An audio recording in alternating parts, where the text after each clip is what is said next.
Hello and welcome to another episode of Anomalies. This is a program about things that are interesting twists and turns in life. It's not just going down the normal path of life, it's taking interesting journeys from side to side. And today I think we have a very interesting journey. I'm Dan Hall, one of your hosts. Usually we have Gwen or Dave with us today, and they were otherwise occupied. But I think I have a really interesting guest. I lived right across from the farmers market in Olympia, Washington, and I happened to be wandering around there the other day, and I saw this young lady who was doing tarot readings, and I had her do a reading for me, and then I said, "How would you like to be on a podcast?" And her name, Hannah Bender, she was nice enough to say, "Sure, I'll do this." So we want to welcome Hannah to our show. How's life treating you today, Hannah? Hi, it's good.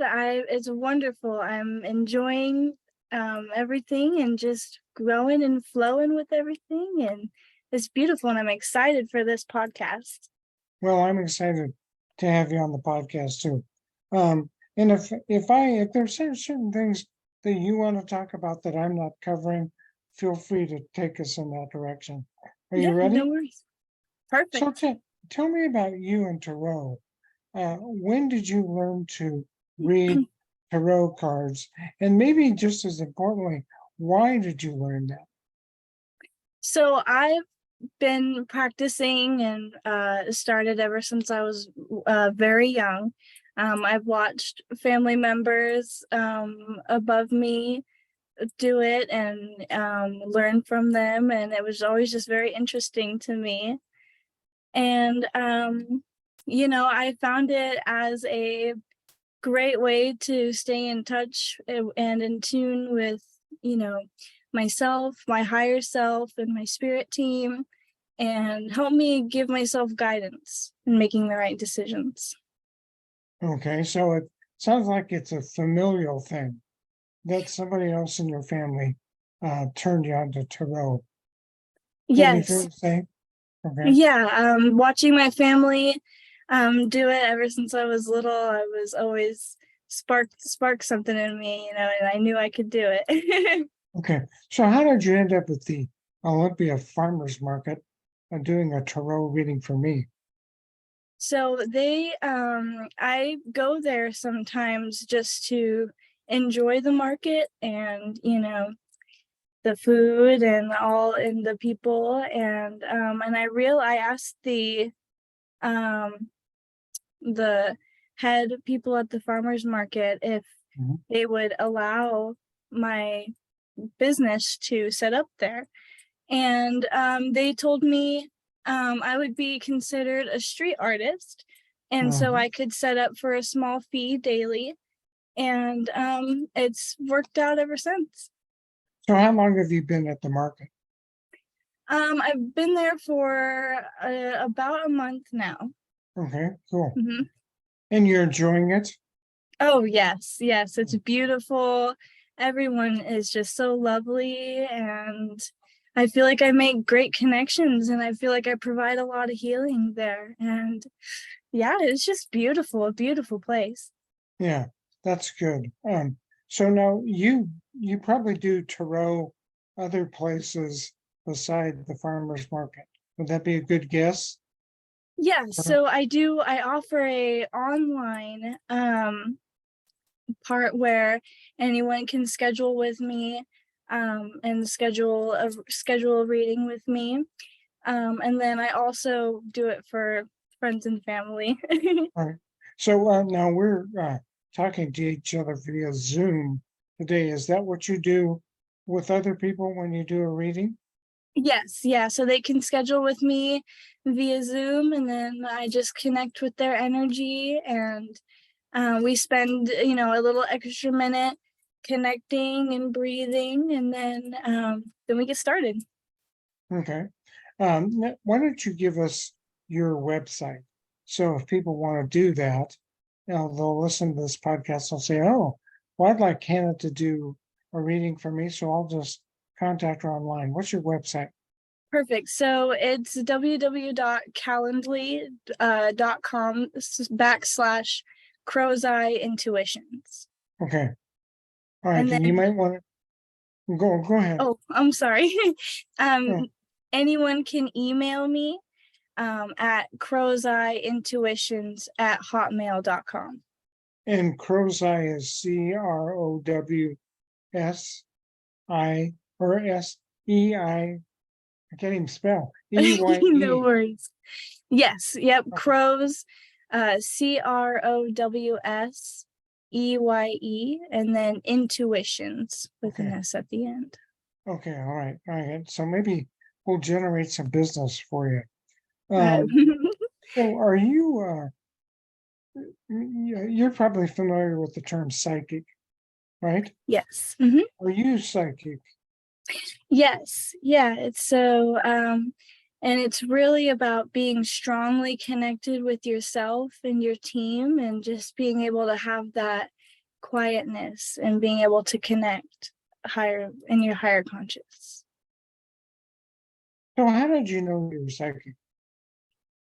So just by as I continued practicing and growing up through life, just premonition and just having personal events come true, and the just and the signs and all the day to day, magical throughout.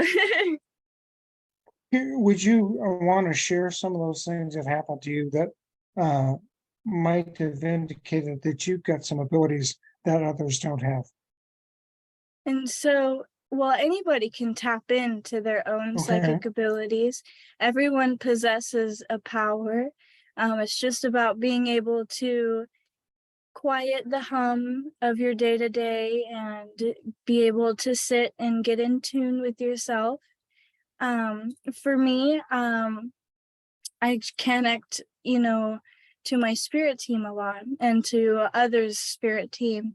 And I just kind of channel the energies, and I may receive mental images or words that helped me depict or pick up what's going on in the situation. And, through there, I have a clear vision on what to do and what the answer is. Okay.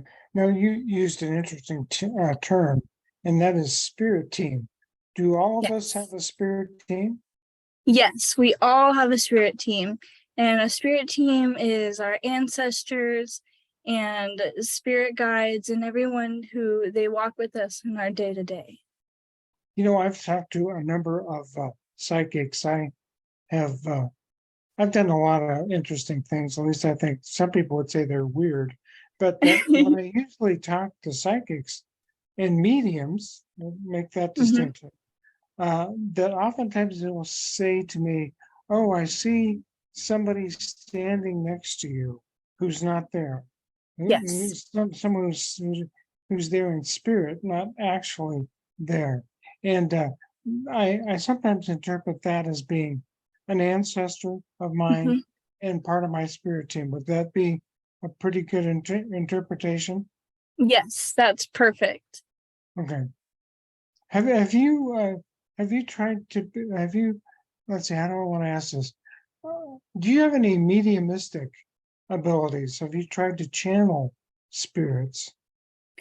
Um, Slightly, yes. It's been that one I have practiced more privately instead of offering Right, outwards yet.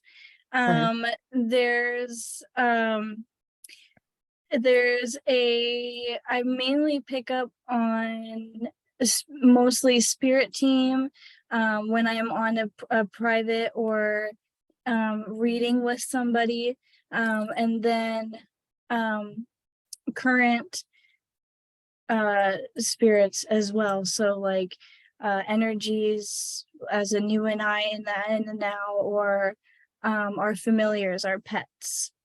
Oh, yeah, Mm-hmm. that's a big thing for me. I like animals, particularly dogs. So, Yes. do you do any kind of animal communication? I'm not talking about necessarily with tarot, but any Mhm. kind of psychic communication with your pets? You Yes, yeah, and talk to I cats. Yeah. definitely I communicate with my own constantly, and then I offer it for others now as well.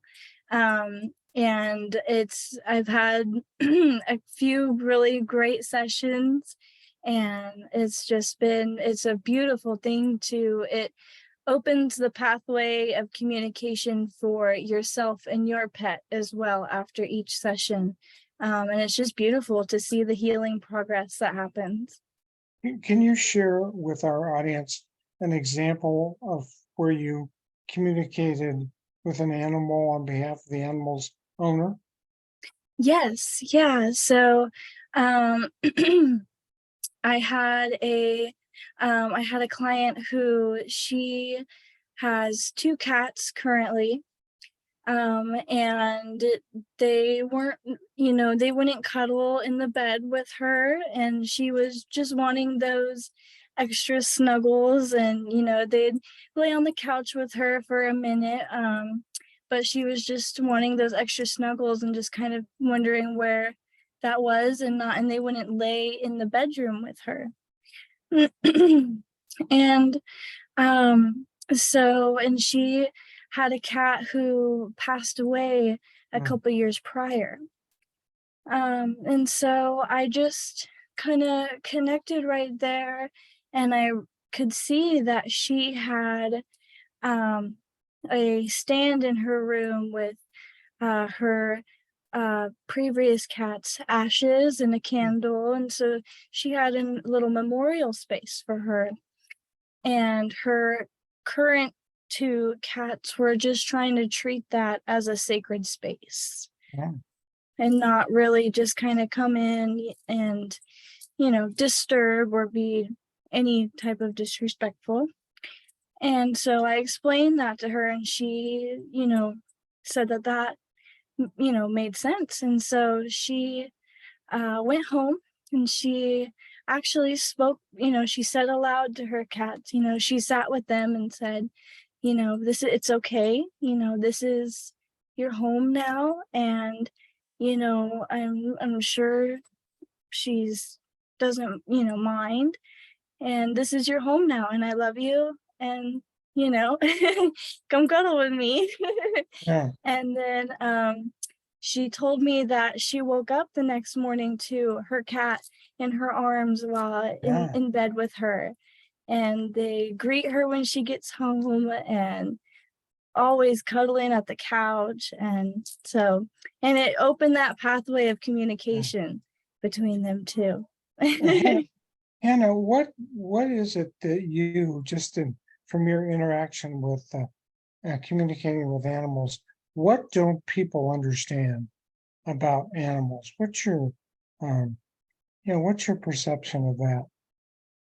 I think I think it's just that people will second guess themselves a lot, because they really do, speak to us how you and I speak to each other.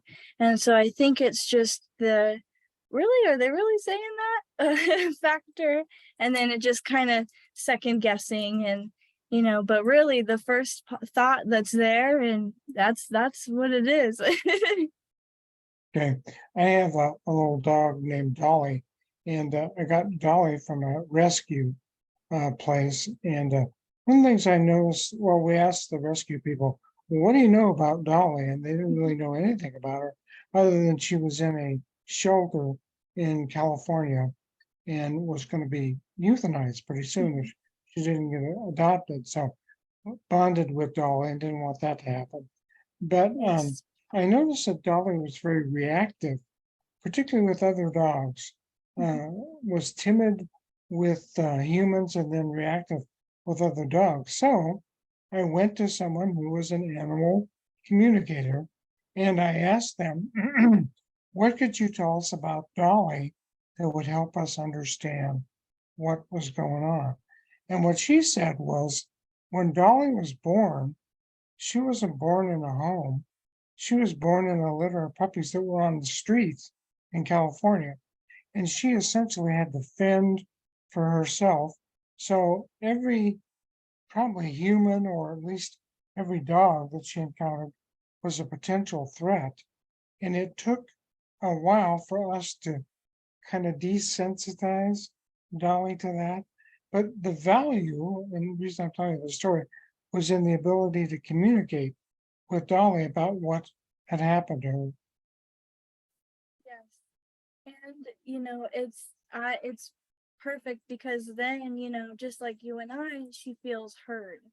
And now she knows that it's out there and we can work on healing it now. And Yeah. that's perfect to me. That's beautiful. Yeah, and she's a lot less reactive. But it took time to kind of, I guess Yeah, if you've been traumatized, right. you got to get over that trauma. So it took a while to do that. Right. Yeah, it just, just like all of us, it's a process. We got to let it be heard, get it out, and then we got to begin the next steps, kind of the harder part. Right, right. Yeah, that is the harder part, probably. Is there a typical person that comes to you to get a reading, or is that anybody comes with any kind of question? What would you say about that?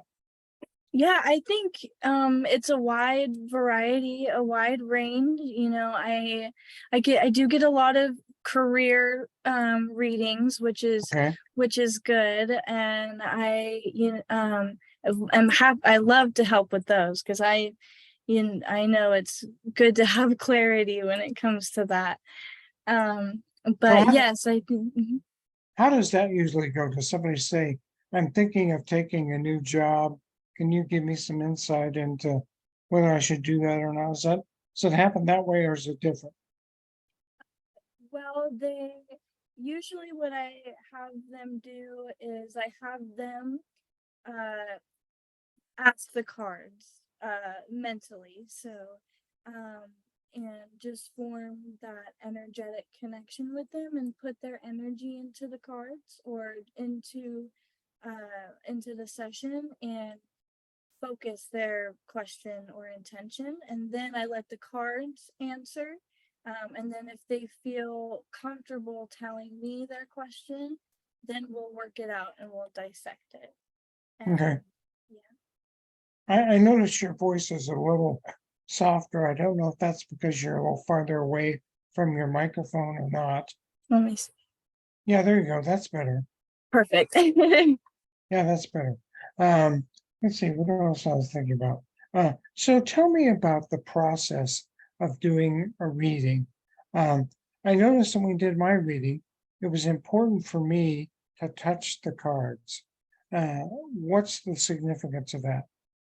So that is essentially the time that I have you um, focus that intention and that question and your energy into the cards so that they can really reciprocate for you.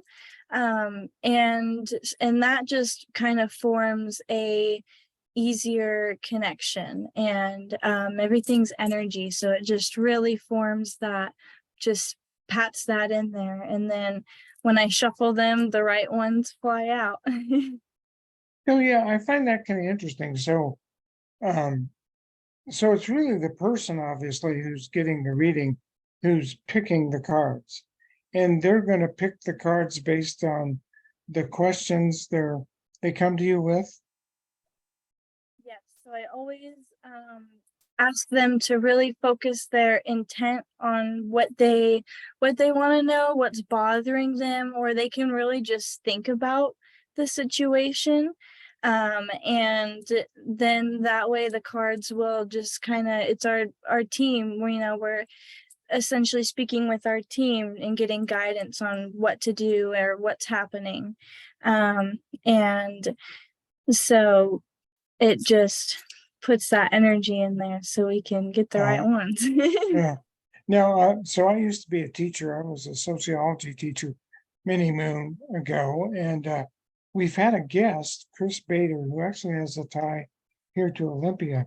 he wrote a book called Paranormal America, and we had him on the show and we're talking with him.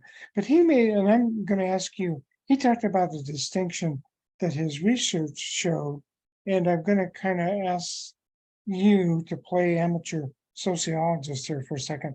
He said there was a gender difference between men and women and how they approached some of these questions. He said that women were interested in what he called enlightenment, and it seems like tarot and maybe I don't know what else, fortune telling and maybe using pendulums that would fit in the enlightenment category, where men seem to be more interested in the discovery part of the paranormal. And what that kind of meant to me was like looking for Bigfoot or exploring UFOs or something like that. So now that's just his research. Have you seen any evidence of that? In other words, do men tend to come to you with different kind of questions than women do? I think he is I think he is onto something there. I have kind of noticed a difference of a majority of men will come to me for a reading because they're curious and they want to know just what it's about, like what is this, and so just figuring it out, getting the education on it, and then but I do still have this kind of the same amount looking for what to do next, or what's the best path forward. And same with women. I think I have had more men come to me for kind of just a general curiosity, like what is tarot. Okay, all right. And I'm not saying you need to be doing sociological research or anything when No. you're doing these readings, but that kind of stuck. His book, Paranormal America, which you might find interesting, that kind of stuck with me. So let's talk about the cards. Yes. Tell us the significance of wands. Just tell us about the cards and what they represent. So there's a major and a minor arcana. The major arcana just consists of, the Fool all the way up into the World. And then the minor arcana is all the suits. And so there's wands, pentacles, swords, cups, and swords usually represent air. And the cups are water, so they have an elemental and a like an abundance or kind of getting things done meaning. And then the wands are that one's a creativity and passion. And then there is, oh goodness, I'm sorry, I'm blanking on the other ones. That's okay.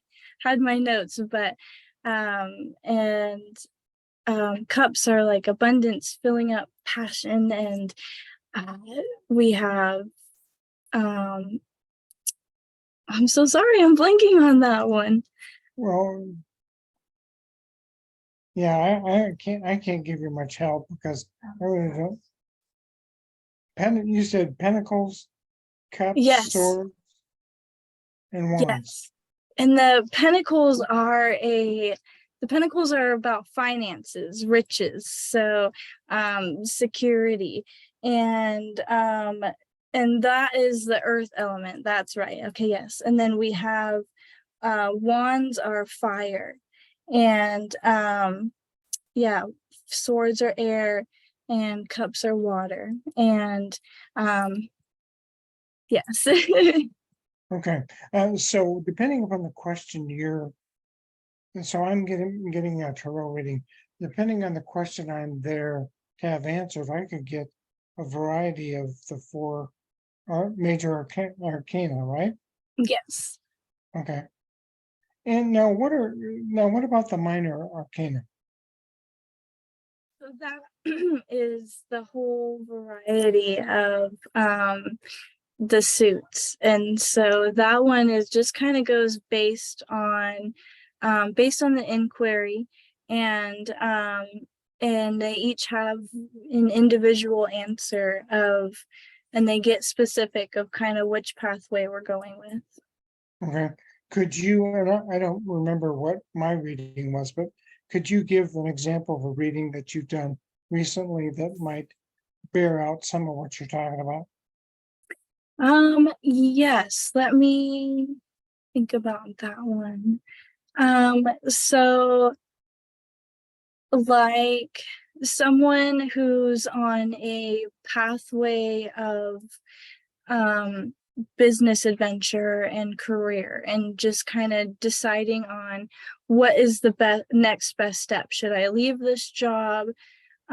Should I just go right now, or should I wait a minute and stick with what I have?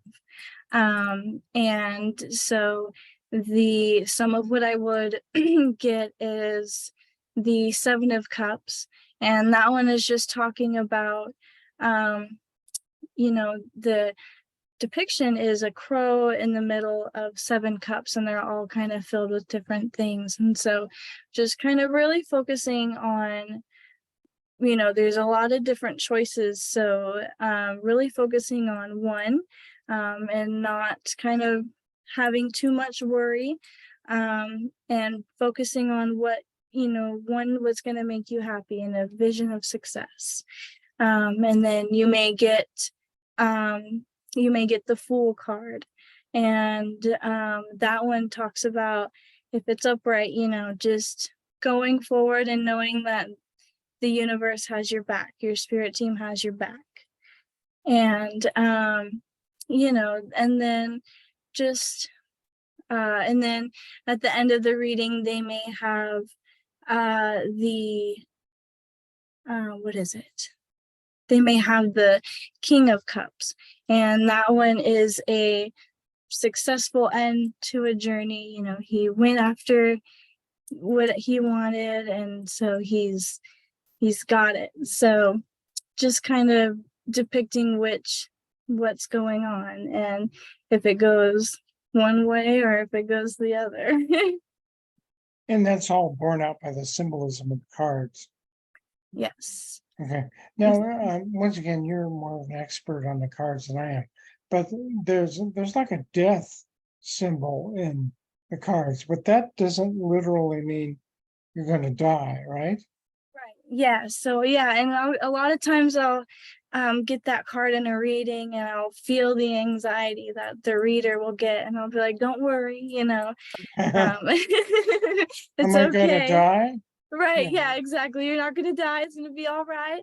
It's just about a death in a certain way of being, getting rid of negative emotions, negative habits, um, you know, just going into a place of being able to shed it and rebirth, starting anew. And it's and I'll feel the anxiety, and I'll be able to tell them, no, it's okay. Sometimes I'll skip a little ahead and go a little faster, and then I'll go into detail and let them know, no, it's just this. So you're not only reading the cards, you're reading the people you're doing the reading for. Yeah, and just feeling them, feeling their emotions, and just kind of deciphering what's going on, and and then getting messages from their spirit team as well as mine, as long as it's open. Mhm. What else do people need to know about getting a tarot reading? I think just being open, just being open for when you're receiving your reading. sometimes we can be skeptical or just not really sure. So just feeling the openness and just really focusing on, feeling what's going on in your life, or just being open to any knowledge that may come and that may be helpful. Mhm. What have you learned about human beings in doing this tarot reading? I think there's just before we sit down and do the reading, there may be a lot of anxiety built around it, or a scariness built around it, just because either we don't want to know what our future is going to be, or just Which is weird because that's why you're there to get the reading. right, yeah, or sometimes we'll hear things that we have to work on, and it's just being able to accept it and know that this is how we grow and get into a better version of ourselves. And so there can be a scariness approach to that, but it's all in love. It's all in the energy of love. Seems logical. Are there any good books out there on? I mean, obviously there are books on the cards and how to read them. Yeah. But are there any good books that you would recommend on tarot? um well, let's see.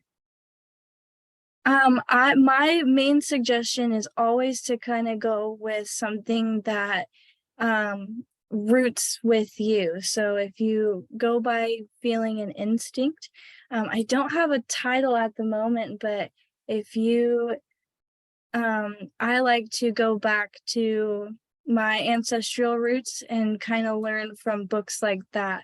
And if, each person going back to their roots that they're comfortable with and getting a book that corresponds with that really, heightens the ability and the power behind it. Now, I've seen a variety of different tarot cards, and what's different is not so much the symbolism on the card, but uh, like not the wands or cups, but kind of the imagery that comes with the card. Do you get different results using different cards? It's all, they all are um the same. They're based off of the first one that was kind of made, the Smith. Yeah, you're fading out a little bit there again, Hannah. I'm sorry. Well, that's not anything you can do too much about, but um, I want to make sure people can hear you. So the imagery of the cards, it's not going to make a big difference in terms of types of decks that you could use. No, it just kind of enhances what you feel by, what you go by, Okay. and going deeper into your practice. So, and really also practicing the feeling of instinct and what works for you, is really what the practice is about, is going with what works for you. So going and picking out a deck that you feel feels right, or you feel connected to, can also help you learn it better too. Have you heard of oracle cards? Yes. What would be the difference between uh, uh yeah, tarot deck and a deck of oracle cards? Well, visibly, oracle cards are usually a main picture and with one word on it. So like um creation, um or like freedom, or just basic one words like that. Not basic, but just one word. And then tarot cards, they have representative of the suits and the Right. and they go into a deeper meaning, and they go Hmm. into a more detailed or specific manner. What would you say? And I really don't know anything about oracle cards, but if you understand numerology, are they more based in numerology than say a deck of tarot?